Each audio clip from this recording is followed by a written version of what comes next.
2-4 लोगों ने ये भेजा है कि उनको हाथ पे ऐसा फील हो रहा है जैसे ठंडी ठंडी तरंगे निकल रही है हाथ से, और क्या बोलते हैं, मतलब वाइब्रेशन नहीं है, ये हाथ की ठंडी तरंग होती है, जैसे बिजली चमकती है ना, बहुत लाइट लेवल पे गूज़बम्प जैसा आता है, अच्छा भी लगता है, मीठा मीठा दर्द जैसा, हाथ के अंदर दर्द नहीं है, टिंगलिंग सेंसेशन होता है, लेकिन उससे इरिटेशन नहीं होती, अच्छा लगता है।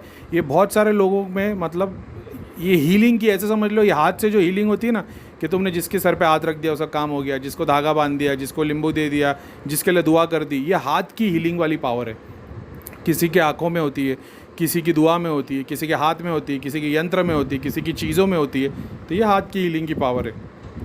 ये प्राण शक्ति जिस जिस जगह पे घूमेगी, तो अभी तुम्हारे हाथ पे घूम रही है तो हाथ के सारे चक्रों को खोल देगी। हाँ, हाथ में भी बहुत सारे चक्र होते हैं, उंगलियों में होते हैं, तो ये सारी प्राण शक्ति जो तुम्हारी घूमेगी, तुमको उसका एहसास होगा। जैसे जैसे एहसास होगा ये पोर्टल्स खुलते चले आएंगे, तो फिर तुम्हारे पास में मुद्राओं की सिद्धि आएगी। तुमको ये नहीं सीखना पड़ेगा कि कौन सी मुद्रा क्या काम करती है, तुम्हारे पास मुद्राओं की सिद्धि आएगी। क्या होता है मुद्राओं की सिद्धि आने पे? जब तुम भगवान का नाम लेते रहते हो, जब तुम योग नहीं कर रहे, रेकी वेकी नहीं कर रहे, सिर्फ भगवान का नाम लेते जाते ना, ध्यान के वक्त ऐसा होगा कि ऑटोमेटिकली तुम्हारे हाथ की मुद्रा चेंज करने का दिल करेगा। जैसे तुम इंडेक्स फिंगर और थंब रोज़ रख के बैठते हो, अब तुम्हारे को वो दिल ही नहीं करेगा, एकदम बेचैनी होगी, तुम्हारे को मतलब ऐसा अनकंफर्टेबल फील होएगा। फिर तुम्हारे हाथ की मुद्रा चेंज होगी कि जॉइंट फिंगर करना है, रिंग फिंगर को थंब से मिलाना है, दोनों हाथ को नीचे की तरफ रखना है, ये ऑटोमेटिकली होगा। तुम्हारे को वही पोजीशन कंफर्टेबल लगेगी। तुमको हाथ पहले ऊपर रखते थे, एकदम तुम्हारी जो कलाई की जो जॉइंट है वो घुटने पे आती थी, अभी तुम्हारे को दिल होगा थोड़ा सा अंदर की तरफ, थाइस की तरफ रखूँ, ऐसा वो अपने आप होता चले जाएगा। अपने आप बॉडी, जॉइंट्स, फिंगर, मसल सब लोग अपनी अपनी मुद्रा लेंगे।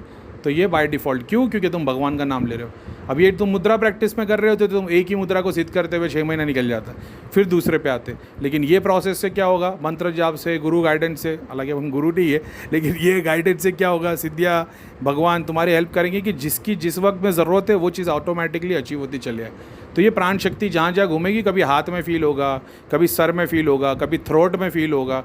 तो ये क्यों? क्योंकि जब तुम्हारी वाणी तुम बोलोगे तो सामने वाले का काम हो जाए, ये प्राण शक्ति घूमेगी और फिर कुंडलिनी को एक्सेस मिलेगा, रास्ता क्लियर मिलेगा वो जगह पे जाने के लिए।